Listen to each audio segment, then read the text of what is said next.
Quels sont les films qu'il ne faut pas louper cette année ? La rédaction d'IGN France a fait le point et vous donne son avis.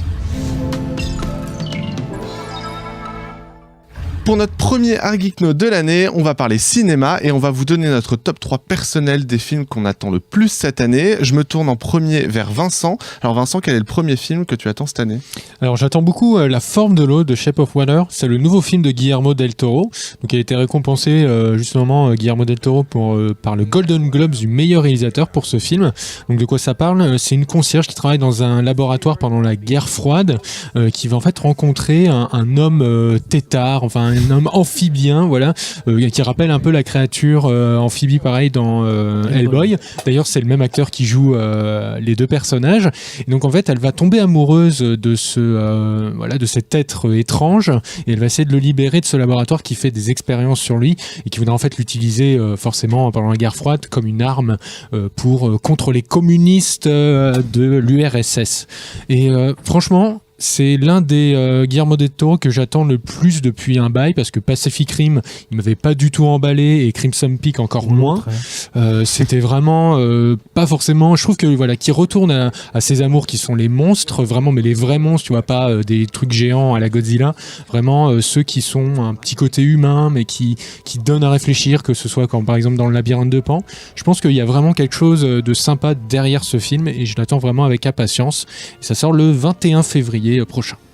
Erwan, ensuite, quel est le premier film de ton côté que tu attends le plus cette année 2018 ? J'ai sélectionné, moi, Marie et la fleur de sorcière. Alors, c'est quoi ? C'est un nouveau dessin animé long métrage par le studio Ponok. Ça vous dit probablement rien, mais en fait, c'est des vétérans du studio Ghibli qui ont décidé de faire leur propre long métrage parce que Miyazaki était à la retraite à ce moment-là, mais il ne l'est plus.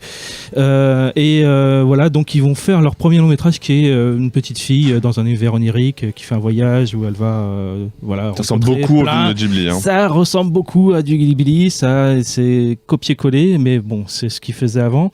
Les mecs sont connus surtout pour Arrietty, Souvenir de Marnie, et donc c'est pas forcément les meilleurs. Donc j'attends de voir ce qu'ils vont faire avec ça. Et je suis très curieux de voir s'ils arrivent à capturer la magie de Miyazaki tout seul dans leur coin.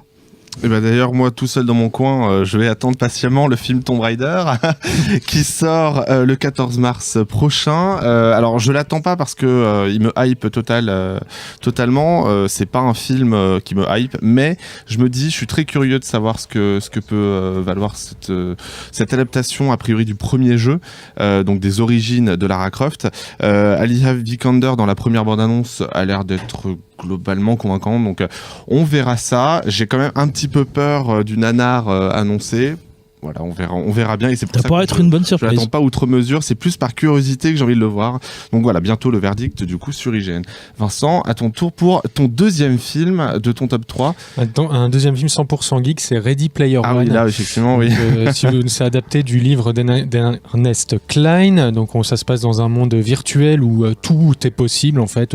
Justement, les références à la pop culture se multiplient et c'est pour ça que ça m'intéresse beaucoup. C'est savoir ce que Steven Spielberg a fait de ce film, de ce livre en film, pardon, qui a inspiré de lui. Parce qu'en plus, c'est vraiment c'est une film qui lui rend honneur. Donc c'est un peu un exercice compliqué. Donc j'y vais un peu à tâtons, mais je l'attends quand même parce que voilà, il y avait une DeLorean même dans le trailer.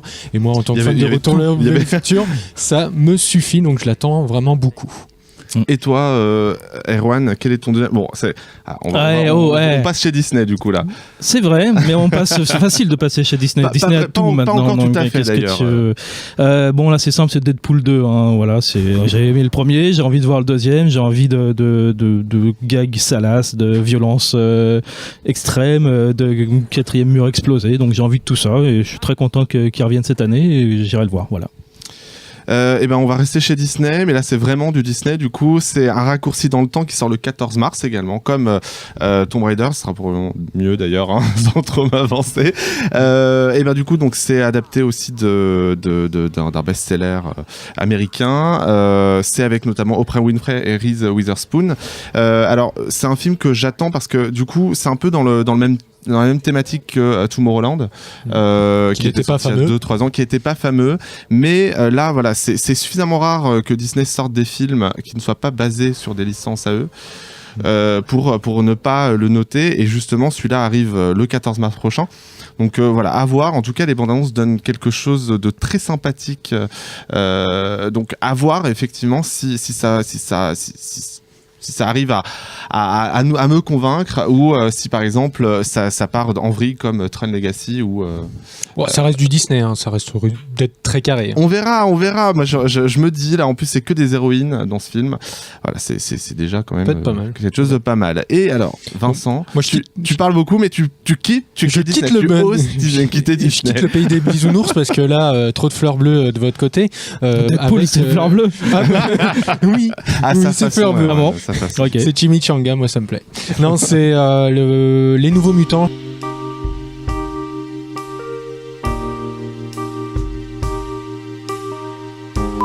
Et toi, Aaron, quel est ton troisième film? Ouh là là là, ça nous mène à décembre. Décembre, oui. Mortal Engines. Je ne sais même pas si vous avez vu passer le trailer. Il a été oublié assez rapidement. C'est la grosse super production de Peter Jackson. Ça sera probablement une trilogie. C'est pas le réalisateur, en effet.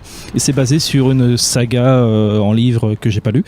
Et c'est un monde apparemment post-apo steampunk où les villes sont représentées par des espèces de cités géantes qui roulent dans le désert et qui s'attaquent les unes entre les autres, avec des grands crochets, des machins. Enfin, c'est grandiloquent, c'est steampunk, donc le trailer m'a bien branché. Un peu Mad Max aussi. Là.